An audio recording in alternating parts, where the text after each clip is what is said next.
aba FEM Consultant and Research Center bano bazze n'enteekateeka emanyiddwa nga Rapid Industrialization Model okusobola okulaba nga buli kimu kitambula bulungi mu nteekateeka y'okuteekawo amakolero. Okusinziira kwa kulembeddemu enteekateeka eno Frederick Ekyanga agamba nti kigenda kuyambako okuteekawo emirimu egy'enjawulo n'okumalawo ebbola ly'emirimu. Era kyagenda mu maaso n'okuba nga ate litunuza abavubuka naddala mu ngeri ya sseddolo ng'omukadde ayogereza. FEM nnyo katubirunge. Mu kaweefube w'okumalawo ebbula ly'emirimu mu bavubuka n'okwongera omutindo ku bintu ebiva mu ggwanga Uganda ne Africa okutwaliza awamu, ekitongole kya FEM Consultant and Research Center kyanjudde enteekateeka ya Rapid Industrialization Model nga eno yakuyambako gavumenti okukola amakolero amangi mu bwangu kiyambeko okwongera omutindo. So model y'oku Rapid Industrialization Model, Rapid Industrialization Model tugamba nti bw'otunuulira amawanga gakulaakulana, most especially aga Africa, tulina frameworks, tulina policies eza industrialization ku continental level. Ate ne bw'otunuulira ng'ovudde ku continent n'oddako waggulu ku global level tulina ze tuyita sustainable development goals zeefasinga okuindustrializinga n'ebya tekinologiya.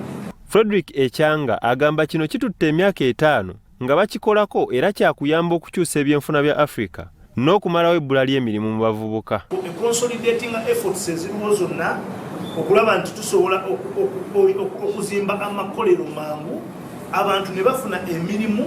Abaana baffe badde bagenda nga mu nsi ez'Abawarabu okubeera mu nnyumba ne bakola mu nnyumba, ku luno bajja kuba bakyuka nga bakola mu makolero gaffe nga bacontributinga towards enkulaakulana y'eggwanga. So modo kyeriko, modo erimu stages 3. Stage esooka tugiyise foundation for rapid industrialization. Foundation gulinga musingi, ne bw'oba ozimba ennyumba yeetaaga omusingi. Profesa Wasabarunywa abaddewo ng'enteekateeka eno eyanjulwa agamba nnungi naye gavumenti za Africa zirina okwegatta awamu n'okusomesa omwana ow'obuwala. Obwavu bwe tulina mu Uganda businze kuva mu baana bawala ab'emyaka 14 zaala. Naye lwaki bazaala? Lwakuba tebali mu masomero. Nga nze nkubiriza gavumenti tusennyesirawo mu kusoma okusingira ddala omwana omuwala. Kubanga omwana omuwala agenze mu yunivasite, kangeze afunye omukisa n'agenda mu yunivasite, bw'anaaba alowooza okuzaala ajja kulowooza okuzaala abaana 2, 3, 4 si bangi nnyo. Naye omwana ono atasomye myaka 14 ng'omukazi amanyi nti omulimu gwakukola ki?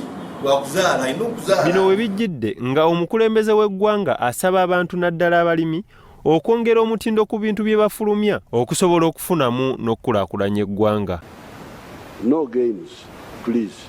No games, no delays, no corruption, no aloofness by leaders and officials in the issue of value addition, and no relenting on PDM and Emyoga. Uganda is unstoppable. Byawamala Joshua, Salt TV, Omunnyo.